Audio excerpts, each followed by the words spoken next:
Hi friends, good evening. எல்லாருக்கும் நமஸ்காரம். இன்றைக்கி நம்ம என்ன பார்க்க போகிறோம் அப்படின்னு கேட்டிங்கன்னா, ஒரு சக்க விழுது தான் பார்க்க போகிறோம். விஷு ஸ்பெஷலாகிட்டு ஒரு சக்க விழுது நான் இன்றைக்கி பண்ண போகிறேன். அதாவது பாயசமெல்லாம் வைக்கலாம் அப்படின்னு சொல்லிட்டு விஷுக்காக. பலாப்பழம் பார்த்திங்கன்னா எனக்கு இப்போ ஃபங்க்ஷன் சமயம் ஒருத்தங்க ஃப்ரெண்டு ஃபேமிலி கொடுத்துருந்தாங்க.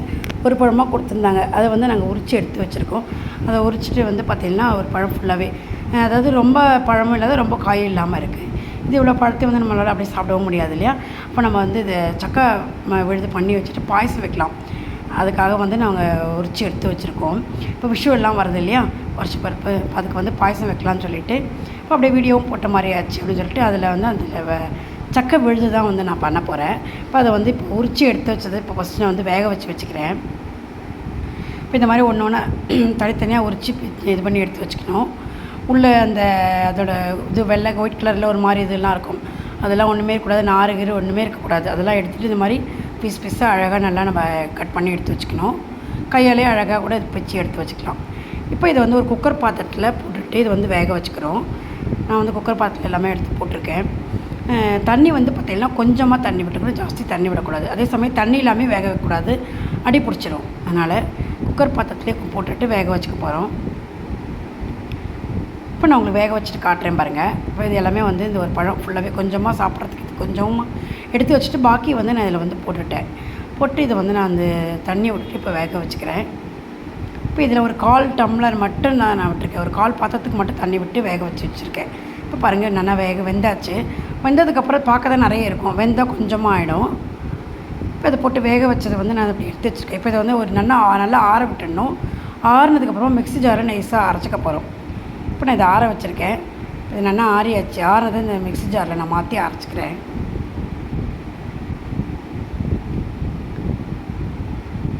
தண்ணியே இல்லாமல் ஒட்டை எடுத்துகிட்டு அரைச்சிக்கணும் நைஸாக. தண்ணி ஜாஸ்தி விடவே கூடாது. தண்ணி நிறைய ஜாஸ்தி விட்டேன்னு வச்சுக்கோங்களேன், அது உங்களுக்கு கலர்றது ரொம்ப லேட் ஆகிடும். தண்ணியே இருக்கக்கூடாது. ரொம்ப கெட்டியாக இருந்தால் சீக்கிரமாக அது நல்லா உங்களுக்கு, அதாவது நல்லா அல்வா பதத்துக்கு நல்லா கெட்டியாக வரணும் இல்லையா? தண்ணி நிறைய இருந்தால் ரொம்ப லேட் ஆகும் இழக்கிறதுக்கு. இப்போ இதை கொஞ்சம் கொஞ்சமாக போட்டு அரைச்சிக்கலாம். இப்போ பாருங்கள், நான் இதை மிக்ஸி ஜாரில் போட்டு அரைச்சின்னு இருக்கேன். இந்த மாதிரி நல்லா நைஸாக இப்படி இருக்கணும். நல்லா அதே சமயம் கெட்டியாகவும் இருக்கணும், உள்ளெல்லாம் அந்த பதையெல்லாம் ஒன்றுமே இல்லாததுக்கு நல்லா நைஸாகவும் இருக்கணும். அதே மாதிரி 2-3 இடம் நான் அரைச்சி எடுத்துக்கிறேன். இதில் பாருங்கள், இப்போ எடுத்து வச்சு இல்லாமல் தண்ணி பாருங்கள் இவ்வளோ தான் இருக்குது. இவ்வளோ தான் விட்டுக்கணும் தண்ணி, ஜாஸ்தி தண்ணியே இருக்கக்கூடாது. வெந்தது போகவும் பாக்கி இவ்வளோண்டு தான் இருக்குது. ஜாஸ்தி தண்ணி விட்டால் ரொம்ப நேரம் இதுவாகிட்டு வதக்கிறது கொஞ்சம் லேட் ஆகிடும். கொஞ்சமாக இது மாதிரி தண்ணி விட்டுட்டு அது மாதிரி இப்போ அரைச்சிக்கிறேன். நான் இது போட்டுட்டு இப்போ இதை நான் நைஸாக எல்லாமே நல்லா போட்டு அரைச்சாச்சு. இது அடியில் கொஞ்சமாக மிக்ஸி ஜாரில் அலம்பி எடுத்து வச்சுட்டுருக்கு தண்ணி. இதை நம்ம கலரும்போது அதில் விட்டுக்கிறதுக்கு. வெல்லம் பார்த்திங்கன்னா நல்லா உடச்சி பாகு வெல்லமாக இருக்கிறது. அப்படின்னால 1 கிலோவுக்கு 3/4 கிலோ வெல்லம் நான் எடுத்துட்டுருக்கேன். அந்த அளவு.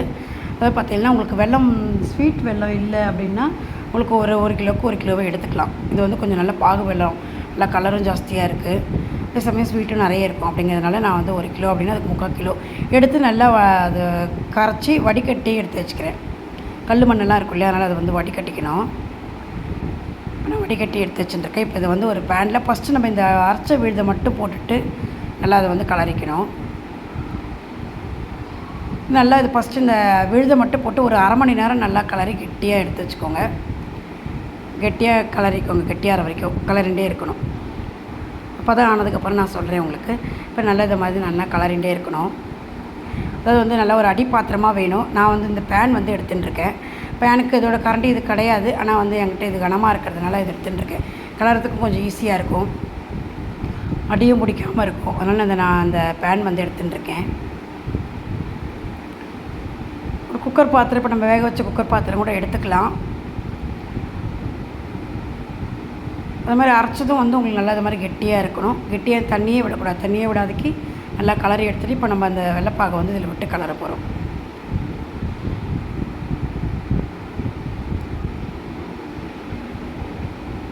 இந்த கனமான கரண்டி தான் நான் எடுத்துட்டுருக்கேன். அதாவது பார்த்திங்கன்னா நான்ஸ்டிக்கோட கரண்டிலாம் இப்போ இதில் கலரத்துக்கெலாம் செட் ஆகாது. அதனால் நான் இந்த கரண்டி எடுத்துட்டுருக்கேன்.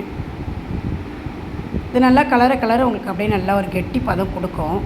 நல்லா இறக்கினதுக்கப்புறமா தான் நம்ம வெல்லம் விட்டுக்கணும். வெள்ளைப்பாக முன்னாடியே விட்டோன்னா இன்னும் அது நிறுத்து ரொம்ப நேரம் ஆகும் கலர்றதுக்கு. அதனால் நான் கொஞ்சம் அதனால் ஃபஸ்ட்டு நம்ம வந்து இது நல்லா கெட்டியாக இது பண்ணிவிட்டு நல்லா இலக்கிட்டு அப்புறமா வெள்ளைப்பாகு விடலான்னு சொல்லி இப்போ கிளறின்னு இருக்கேன். இப்போ ஒரு ஒரு 15-20 நிமிஷத்துக்கிட்ட எடுத்து நான் கிளறின்னு இருக்கேன்.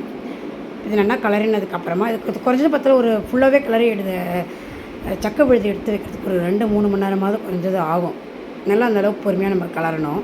அப்போ தான் ரொம்பவும் நல்லா கெட்டியாக சூப்பராக எடுத்து வச்சுக்கலாம். அந்த மாதிரி கிளறி எடுத்து வச்சுட்டா உங்களுக்கு 1 வருஷம் கூட கெடாது. எப்போ வேணால் நம்ம யூஸ் பண்ணிக்கலாம். இது வந்து நான் இப்போ பாயசம் வைக்க போகிறேன் அப்படிங்கிறனால வெல்லம் வந்து கம்மியாகவே போட்டுருக்கேன். இன்னும் உங்களுக்கு வெல்லம் நிறைய போட்டால் நல்லா கெட்டியாக எடுத்து வச்சுக்கலாம். இதுக்கு வந்து நிறைய ஸ்வீட் நிறைய வேணும் சக்கை விழுது பண்ணி வச்சுக்கிறதுக்காக. இப்போ நான் வந்து அந்த வெள்ளைப்பாகு வந்து இது விட்டுருக்கேன்.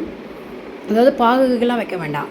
சும்மா வெள்ளத்தை தண்ணி விட்டு நல்லா கரைச்சி எடுத்து நம்ம வெல்லம் அந்த கல்லு மண் இல்லாத எடுத்து வடிகட்டி எடுத்து வச்சுட்டுருக்கேன். அவ்வளோதான்.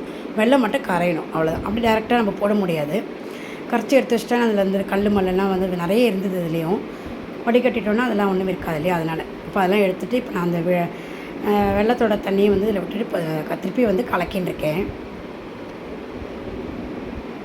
முன்னாடி இது மாதிரி நம்ம பண்ணி எடுத்து வச்சு 1 வருஷம் 2 வருஷம் கூட கெட்டு போகாமல் இருக்கும். சூப்பராக பண்ணி ஃப்ரீசருக்குள்ள டப்பாவில் போட்டு வச்சுட்டோன்னா நமக்கு வேணுங்கும் போது பாயசம் பண்ணிக்கலாம். நம்ம வெறும்னா கூட சாப்பிட்டுக்கலாம். எல்லாத்துக்குமே நல்லாயிருக்கும். நம்ம அதாவது சப்பாத்தி அடைக்கெல்லாம் கூட தொட்டு சாப்பிட்லாம். அந்த சக்கரை விழுது இருந்தால் ரொம்பவே சூப்பராக இருக்கும், டேஸ்ட்டாக இருக்கும். உங்களுக்கு மாதிரி கிடச்சா அது மாதிரி பண்ணி பாருங்கள், ரொம்பவும் சூப்பராக இருக்கும். அதுக்கு வந்து நெய் வந்து தேவை நான் எடுத்து வச்சுட்டுருக்கேன். இதுக்கு ஏலக்காய் பொடிலாம் தேவையே இல்லை. இந்த பலாப்பழத்தோட சக்கையோட இந்த வாசனையே போதும், ரொம்பவே சூப்பராகவே இருக்கும். நான் ஏலக்காய் பொடிலாம் கூட அதில் போடுறது கிடையாது. நெய் வந்து நெய்யை நிறைய விட்டுக்கணும். அதாவது நம்ம நிறைய கெட்டியாக கலரி எடுத்து வச்சுக்கும் போது எவ்வளோ கூட நெய் விடுமோ அவ்வளோ கூட கெட்டு போகாது, ரொம்ப நல்லாயிருக்கும். நான் வந்து ஒரு 1/2 கிலோ நெய் பக்கம் எடுத்திருக்கேன். இதில் வந்து ஒரு பெரிய ஸ்பூனில் ஒரு 6-7 ஸ்பூன் பக்கம் தான் நெய் வந்து நான் விட போகிறேன். இப்போ வந்து நான் உங்களுக்கு காட்டுறேன், விடும்போதெல்லாம் வந்து காட்டுறேன் பாருங்கள். இப்போ நம்ம பாயசம் பண்ண போகிறோம் அப்படிங்கிறனால நம்ம அப்புறம் வேணாலும் வெல்லம் போட்டுக்கலாம். நெய் அப்புறமா வேணாலும் நம்ம அதில் விட்டுக்கலாம். அதனால் நான் வந்து கொஞ்சமாக தான் நெய்யும் விட்டுருக்கேன். வெல்லம் அளவும் வந்து கொஞ்சம் 3/4 கிலோ தான் நான் வந்து போட்டுருக்கேன். பாகு வெல்லம் அப்படிங்கிறதுனால நல்லா கலரும் உங்களுக்கு வந்து சூப்பராக இருக்கும். ஆனால் இந்த மாதிரி கலராக வெல்லம் போட்டால் தான் உங்களுக்கு இந்த இதுக்கெல்லாம் வந்து ரொம்பவே நல்லாயிருக்கும். வெள்ளை கலரில் உப்பு வெல்லம் அதெல்லாம் போட்டிங்கன்னா கலர் ரொம்ப கம்மியாக தான் இருக்கும். சக்கை விழுதுக்கு இந்த மாதிரி கலர் கொடுக்குற வெல்லமாக கொடுத்தா தான் ரொம்ப சூப்பராக இருக்கும், பார்க்கவும் நல்லாயிருக்கும். இப்போ இதை கலரை உங்களுக்கு வெல்லமாக விட்டுருக்கிறதுனால நல்லா உங்களுக்கு கெட்டியாகும்.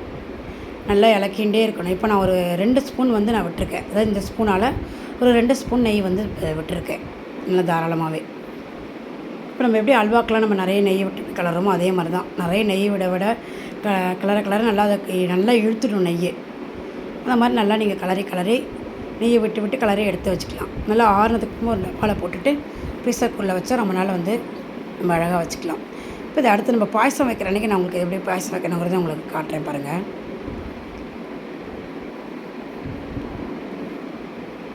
இப்போ இது வெள்ளைப்பாக நம்ம விட்டதுனால கொஞ்சம் நேர்க்காக இருக்குது. இது நல்லா இன்னொன்று கலரி நம்ம நல்லா கெட்டியாக கொதிக்க வச்சு கெட்டியாக எடுத்து வச்சுக்கணும். அதை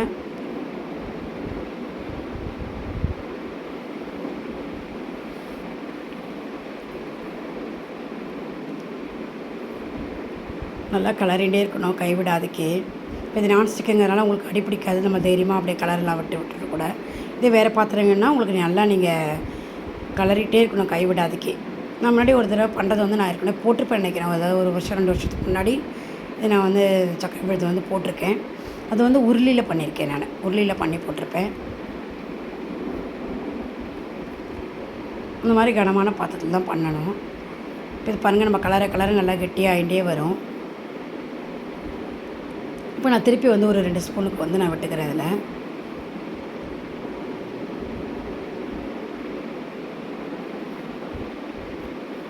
விட்ட நெய்யெல்லாம் காணாமல் போயிடாமல் நம்ம நிறைய விட்டு நல்லா கலரிகிட்டே இருக்கணும்.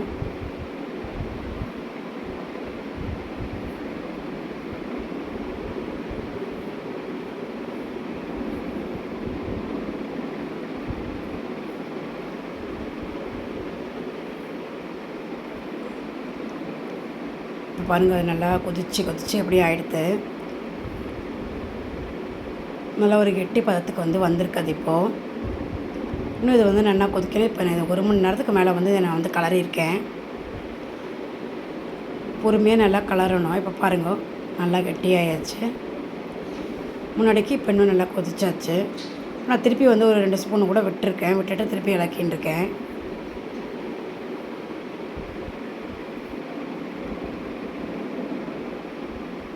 மொத்தம் இதுக்கு வந்து நான் 6 ஸ்பூன் வந்து விட்டுருக்கேன்.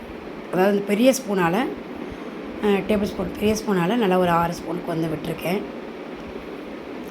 இப்போ பாயசம் வைக்கிறோம் அப்படிங்கிறதுனால நமக்கு ஜாஸ்தி நெய் தேவையில்லை, ஸ்வீட்டும் தேவையில்லை. ஏன்னா அப்புறமா நம்ம வேணால் கூட நெய்யோ வெல்லமோ திருப்பி போட்டுக்கலாம் பாயசம் வைக்கிறதுக்கு. சக்கை விழுது நிறைய நான் பண்ணி எடுத்து வச்சுக்க போகிறோம் அப்படிங்கிறதுனால உங்களுக்கு நெய்யும் நிறைய வேணும், அதே சமயம் ஸ்வீட்டும் நிறைய வேணும். பாயசம் வைக்க போகிறோம் அப்படிங்கிறதுனால இது நான் வந்து கொஞ்சம் கம்மியாக தான் நெய் விட்டுருக்கேன்.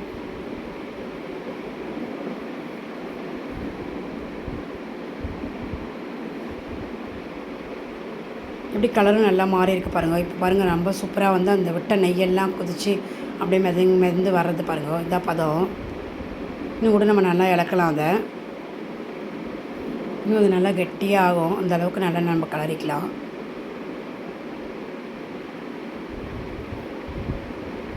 பாருங்கள் ரொம்ப சூப்பராகவே இருக்குது. நம்ம பார்க்கும்போதே சாப்பிட்ணும் போல் இருக்குது இல்லையா?